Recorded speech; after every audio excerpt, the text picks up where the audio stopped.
But yeah, you've got the original. It's not it's an old version. yeah. Yeah, it's time to sell them all off, I think. What stuff do you guys listen to? Well, I kind of grew up in the whole punk rock thing, so I was like 14 playing in bands and recording. I think I put my first 7-inch out in '86. And is that getting a re-release, Eric? Is it? No, that band was horrible. With all the unreleased demos and different versions and so on. Yeah. Yeah, no, we're definitely we weren't a celebrated group then, and I doubt if we'd be one today. But no, so I kind of grew up into that, and I kind of like all kinds of stuff now. I mean, I tell people I like punk rock and anything like a 16-year-old girl would like. I have horrible musical taste, so it's like Black Flag or like Christina Aguilera. I don't know why. Whatever floats my boat. But did you do the Lady Gaga record, or that's the what else? I don't go that deep, but no. But I mean I like a lot of stuff, and anything from. I mean I love that new Wilco record, and I love like the last what was that? The last Morrissey record I thought was fantastic, and so I'm all over the place. Did you do that record, Morrissey? No, I wish I would have. No, because I'm just wondering, actually, there's a European version, which is on heavy vinyl, and there's a US version on lighter vinyl. I'm just wondering which is the better release to get. Not the US version. Okay. I have it. I bought it. I rebought it on CD. Oh, dear. That bad? It was not good. All right. Okay, that's good to know. What about you, Manish? What do you listen to? I listen to a lot of stuff. I like a lot of international music. So I'm Indian, so I actually have started getting into some of my own heritage music, listening to a lot of those kinds of things. I have 2 young girls, and they're both in dance class, so now I'm learning all the songs that they're dancing to. But I like singer-songwriters a lot, somewhat on the mellow side. I'm not a punk rocker by any means. I just got a blank on the film. What was the film? The London-based film now about Who Wants to Be a Millionaire in India. What was that called again? Oh, Slumdog Millionaire. Slumdog Millionaire. Is that going to be out in vinyl? It's a great soundtrack.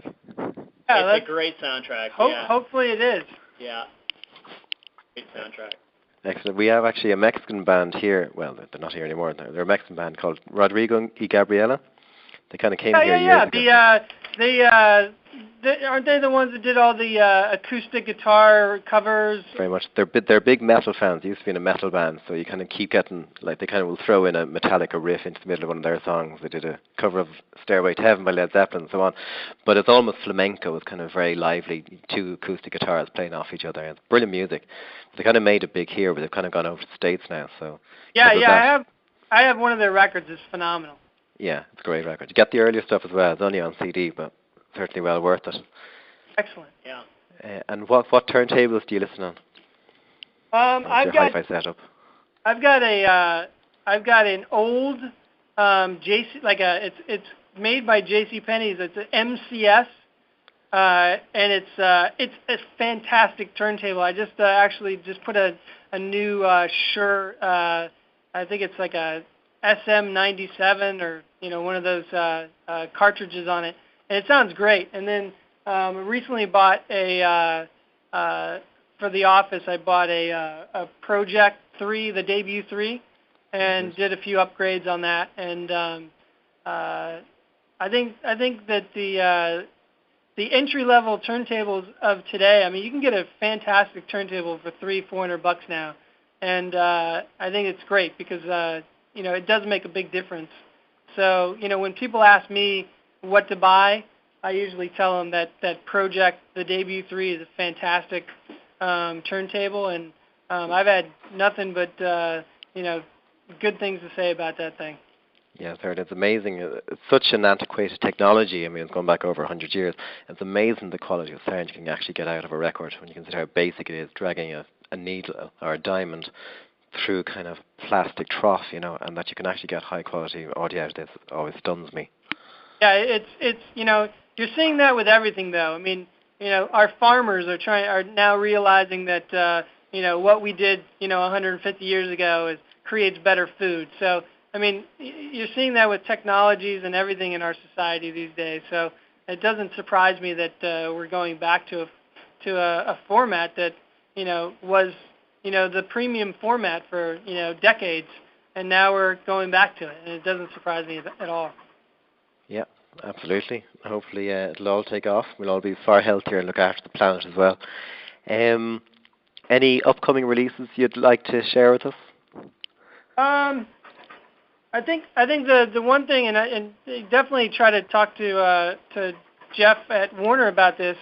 Neil Young. I mean, I'd like to toot our horn a little bit, but a lot of the Neil Young stuff has been out of press for a long time, and the quote that I got from the Warner people were he hadn't pressed his records for a long time just because I think he was just waiting for a good time to do it, and he wanted it to be of the best quality possible. And you can confirm this with Jeff, but I think he said that not only were the test pressings that we did for him some of the best Neil Young test pressings and the best that he's heard in a long time, but some of the best vinyl he's heard in a long time. So that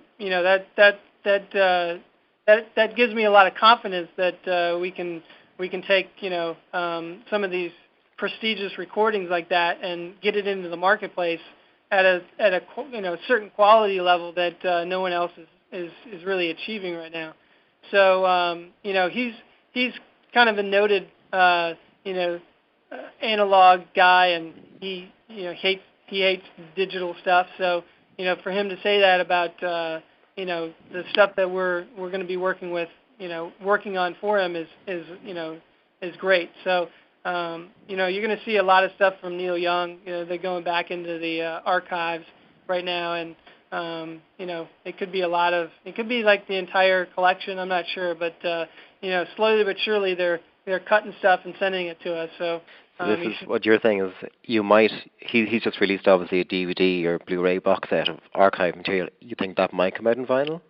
Well, we did a Sugar Mountain LP for him, and then this isn't any news because you can see it online, but we're doing like Harvest, After the Gold Rush, self-titled, and what's that one? Everybody Knows This Is Nowhere. Those are the first 4 titles outside of Sugar Mountain that we're doing. So those we're working on right now, and then there's more to be had in the future. Great, something to look forward to. Yeah, and then if you wouldn't mind, I can kind of give you a few other facts or whatever about Yep. what's going on here domestically as far as pressing goes. Yeah, sure. Right now there's probably 8 to 12 pressing plants, depending on what people consider a plant. In the U.S. or in the world? What's that? In the USA or in the world? In the U.S. Okay. And we pretty much I think that we would kind of lump ourselves in with there's one domestic supplier of audiophile quality, and that's RTI out in California. So our mission was to create to expand the marketplace for that quality of vinyl, and I think that's where we're finding our success. So where they have I think that they have like 10 or 12 presses, and 3 or 4 of those are pressing 180 gram records. We have basically 15 presses of that can press 180 gram vinyl, with our 2 exclusive relationships that we have with Record Industry in the Netherlands and the Palace Group in Germany. So between those 2 partners of ours, we have total capacity of about 350 to 400,000 12-inch records a month. Wow. And that's adding an enormous amount of capacity into the U.S. market, which is great. So